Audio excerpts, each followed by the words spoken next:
Io non mi aspetto niente. Non sempre si può essere apprezzata se non tiene arte, parte e non è studiata.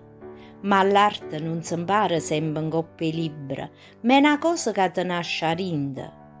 Non giudicate solo all'apparenza, se non conoscete l'anima e chi pensa.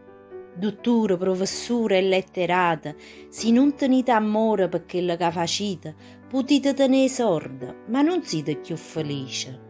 Io non tengo titolo né conoscenza, però è quello che sono contenta.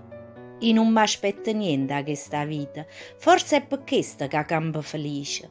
Non corro appresso a fama o a essere importante, ma sto divertendo e per me già è tanto.